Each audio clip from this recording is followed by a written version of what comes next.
Hello and welcome to another episode of Blood Brothers Commentary. What? I wanted to try something new. Whatever. Let's get into the second part of the bash. Roll the clip. Boom. So, my brother. Yes. What was the first match? Street fight. We went out and had a street fight. They weren't playing. Nah. I give the women of NXT credits. Yes, because they know how to have a street fight. They don't pull no punches. No. It's not how do I use this? No, it's literally I want to take your neck off. Right. And then one of them you I think one of either Mia Yim, because it was Mia Yim versus Candice LeRae, and one of them was using like a Kindle stick, and they really was about to swing better. For real. Take that head off. And I think within this match, I mean, at the ending, it was Candice LeRae who picked up the win at the end of the day. As she should have. Which, yeah, I agree. I agree she needs this win. And it's separated from Johnny. Johnny wasn't even a part of the match, which I loved. And I've always been a critic. I thought that was amazing. I was great that they're separating them. Yes. You know, Johnny had his match and Candice had her match at the end of the day. Yep. Candice picked up her win. And like, to me, the spot that I loved was that ending spot. When they put up the table, because I'm just looking like, ooh, how are you doing this? Yes, it was just like they going back and forth. First of all, I thought the table was gonna break. I thought the table was gonna fall over. Right, I was like, oh snap, no. But you know, Candice was able to hit that I think swinging neck breaker from the top. It was perfect. It was beautiful. It landed right on the chair. Yes. And Candice only like maybe hit a little part of the chair, like a little tiny part. So it wouldn't be like, oh, she's knocked out too. Right. So it literally just she landed right on the center of the pile of chairs that they had did that in the beginning of the match. I was like, oh, that's very calculated. That was perfect. And I love the brass knuckles, bringing the brass knuckles into there. Oh yes. You know, it was a fantastic match. Like, to me, I think in the past videos I did say I would like, I don't know if I said, I mean, y'all can check and see, that I didn't like this little pairing of Candice and Mia, because Candice needs it and Mia needs to win. Right. They both need to win, and I hate when they pick two people together that both need to win.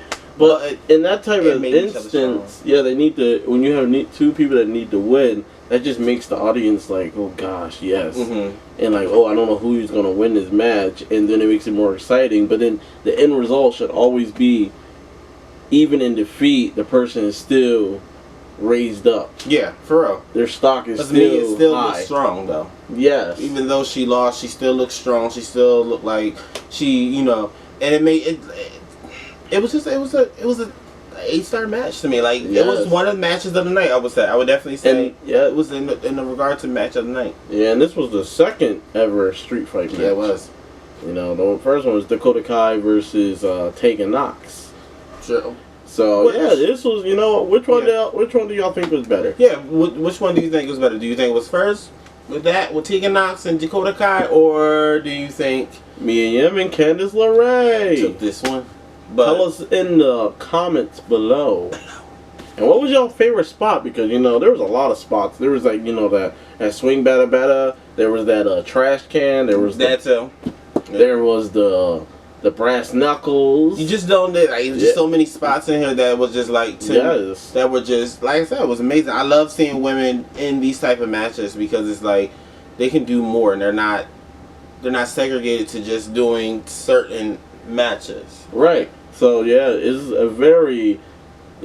evolved from what's it called? One time when they had like it was Nikki Bella versus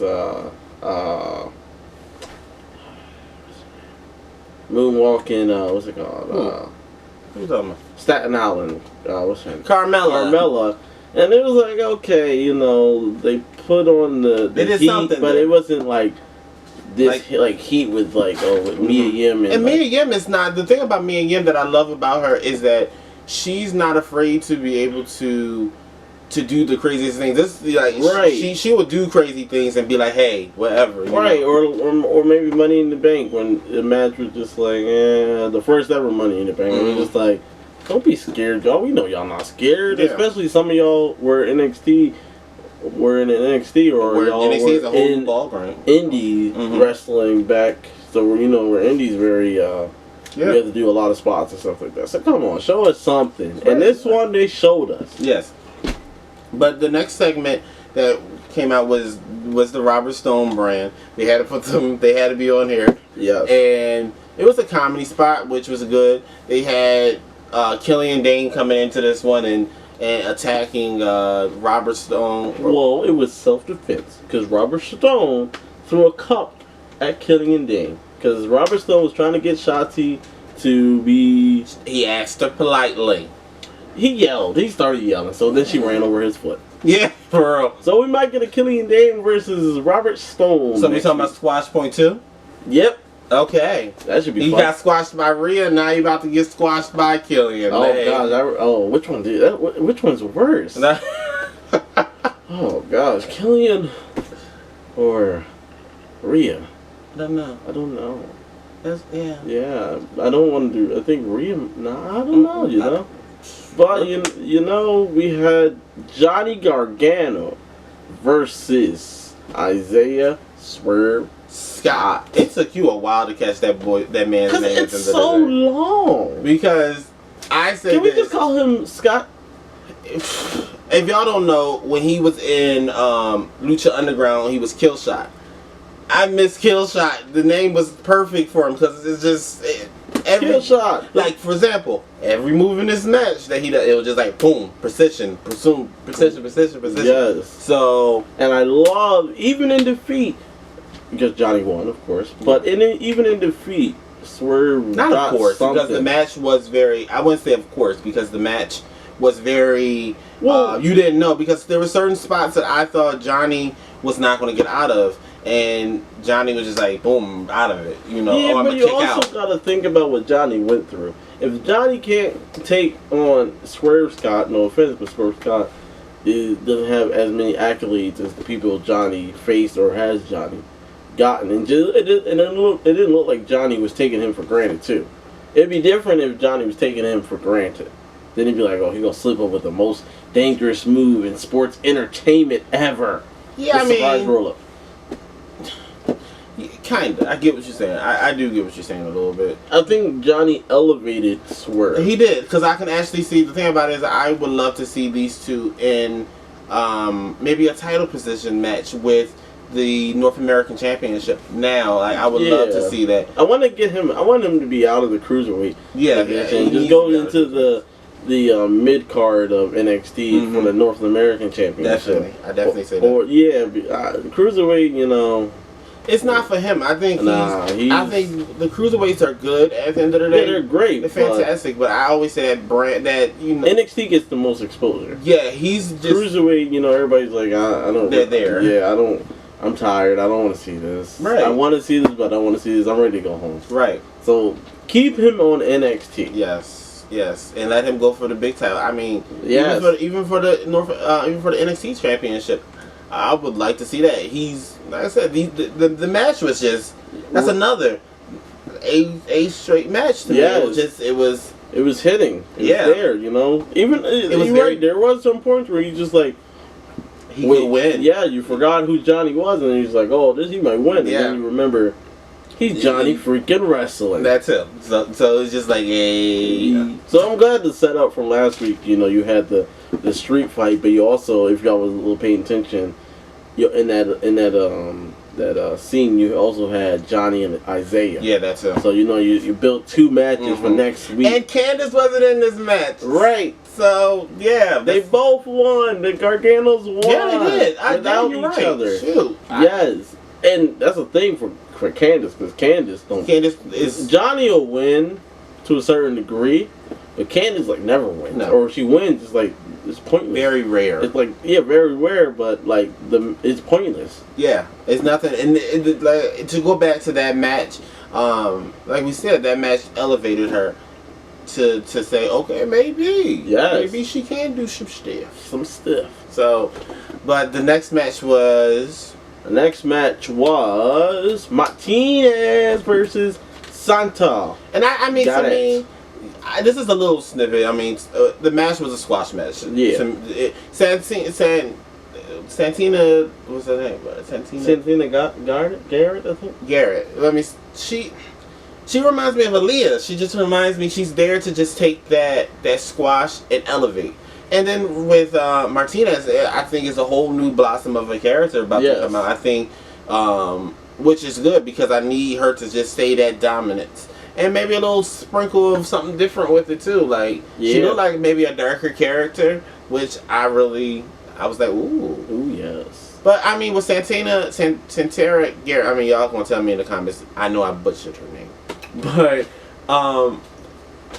I thought looking at her when she was in the Mae Young Classic, I was like, oh, maybe this girl got some stuff at the end of the day. Right. But as it's progressed, it's just like they're not doing nothing. No, she's kind of like boring, you know. Yeah, she's plain. Yeah, there's no excitement. No, but you know. You need to bring the character out of her. Who is Santina Garrett?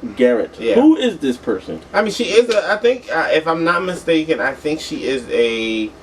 no, I know she's from, like, I think what's it called? Famous, like, wrestling family. Yeah. She's from a wrestling family. But like, there's gotta be some more there. Yes. I mean, they don't really talk about that. Same as, if we go to the Raghul. Raghul comes from a famous family. Oh, she does? I think so. I do think so. Raghul. I think she does, but she stands on her own. Yeah, so she's 6 foot something. There is you can't. Who's gonna pick you up? I get what you're saying. Right, but for next week we got a promo. Tegan Knox and Io Shirai. Io Shirai. Yeah, Io Shirai, not the Io. Oh the God. Io. But you know, Tegan's like, you know, I'm done with this whole, you know, this sob story. I don't care for that anymore. I'm done with the person that had the bad knee or whatever.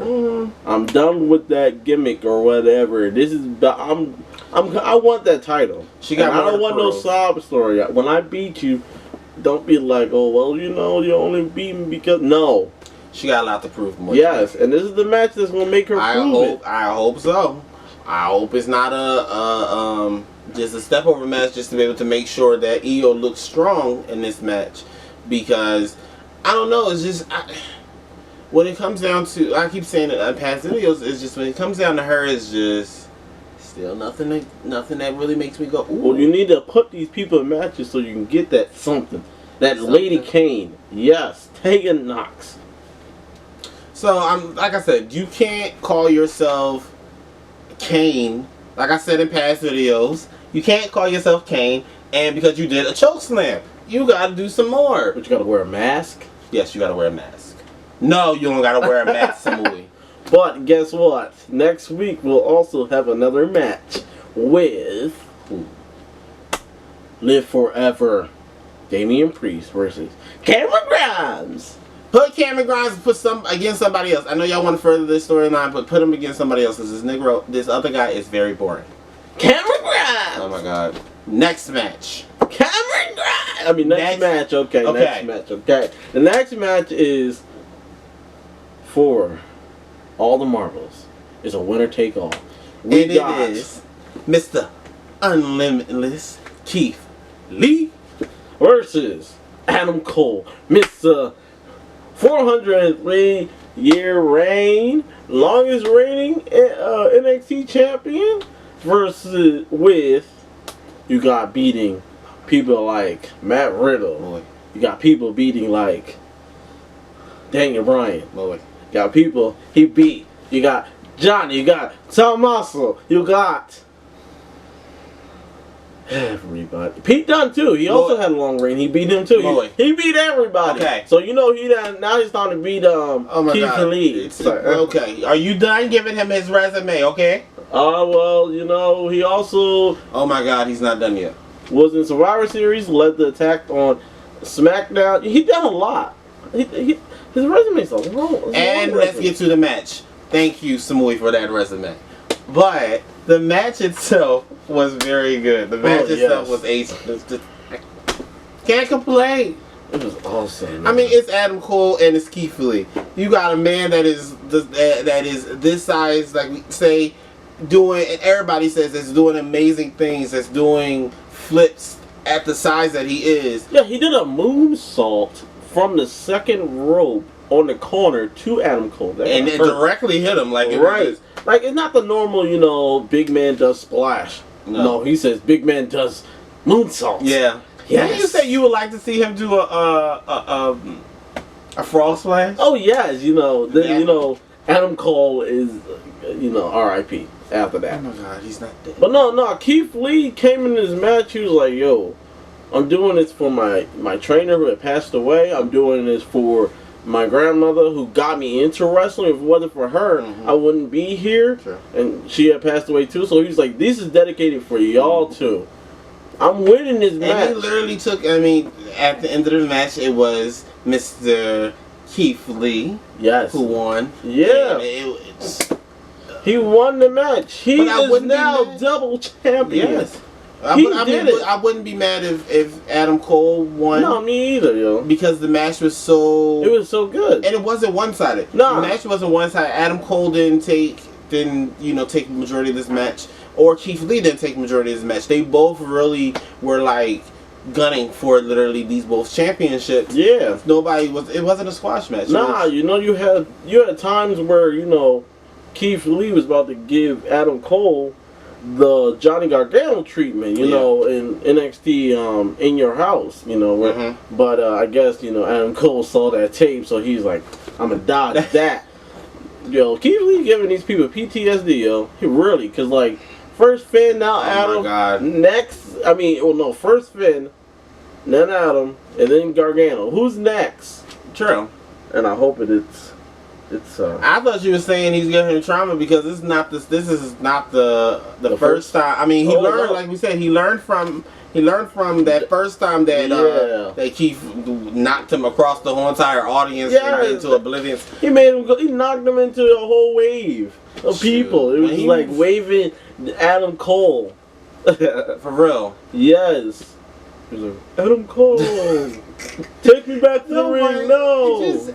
When he hit that move on him, when he was about to do the same thing to him, literally Adam Cole moves in 1 second, and literally I can just see Adam Cole if he connected to him. Oh, we're going to the hospital. Yes, because like he obliterated it. Yeah, that plexiglass didn't stand a chance, not at all. But you know, during the match, we really thought it was gonna be a disqualification. I didn't really think they was gonna go for it and have an actual double champion. Yeah. Like I was just thinking about, you know, the Ricochet versus Pete Dunne match was so long. I think it was like 40 minutes. It was so long, so great, but it got interrupted. You know, they didn't want to combine the UK title with the North American title. I think it would have been amazing. I mean, it would have been good, but who do you give it to? Do you give it to, because Pete Dunne was in his long reign at that time too? So do you give it to Pete Dunne? And because he was like maybe like at like his 2-year mark, or like probably like or 1.5. So do you give it to Pete Dunne, or do you give it to Ricochet, who had just had the title? Yeah. So you know, I don't know. You know, they gave it to Keith Lee for this one, which is good that they gave it to Keith Lee for this one. To me, he's a double champion. He's the second black man to be able to hold this title at the end of the day, and for him to be able to be a black man that has the first to hold the double championship. I was phenomenal. I was amazed. I say I loved it. Yes, because it was first Big E. Everybody forgets Big E, but he was NXT champion at one time. He beat the first ever NXT champion, Seth Rollins. You know, so give Big E some love. You're right. You have to give him a world title chance. You know, but that's another video. Yes, but now you have Mr. Limitless. Keith Lee has 2 straps. 2 straps. Yes. What do you call him? What are you gonna call him? You got Bailey Dole straps. You got it's gonna be fun to hear this one, because I think next week we're gonna get that. You got Becky 2 belts. Becky 2 belts. You got that's your wife. Right. I don't know. You know, you got Sasha probably trying to get the Raw Women's Champion. What are you gonna call her? She gets it. You know, it's all these double champions. They've taken after Seth Rollins because he's a 3-time double champion. Let's be honest. Let's keep that out there. But yeah, but you know, Seth Rollins. You know, I mean, you got Keith Lee. He's just phenomenal. Where do you go now? Oh wait, we already know. You go to Karrion, create a superstar cross. For real. Thank you. My turn.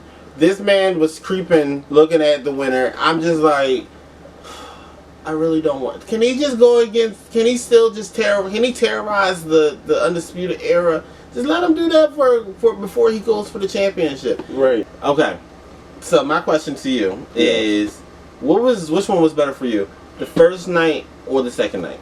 I don't know, because you know with the first night you had Sasha Banks versus Io Shirai. Mm-hmm. And you know that was a banger, and that was their first ever time going at each other. So it was just like, oh gosh, give me more. But then on the second one you had Adam Cole versus Keith Lee. Yeah. Keith Lee. So it's just like, you don't know. Yeah, I'm glad they put them on separate nights. Yeah. Because if they put it on I don't know who. I don't. You know. I don't think my heart could take it. You know. I mean, I would think. Like, I agree with you because I feel as though the first night was good, but only reason why I would say the first night was good for me was because of that women's match. Right. The second night. Oh, they had the street fight, and then they also had the winner take all match. Yeah, I mean the second night had a lot more stack. A lot of, to me, I was more wanting to watch, or not wanting to watch, but more active within this one. Was like, ooh, it was just like it gave me the shakes. Yeah, this one gave me like this episode gave me more like WrestleMania vibes, right? Takeover vibes. Yeah. Last one, the only match that gave me a takeover vibe was Sasha versus Io. That's it. Yeah. So, but tell us, what did you like better? Was it 1 or 2? Which one? Which one? Tell us. But this has been another episode of Blood Brothers Commentary. We would love to see you like, comment, and subscribe. Well, on to the other one.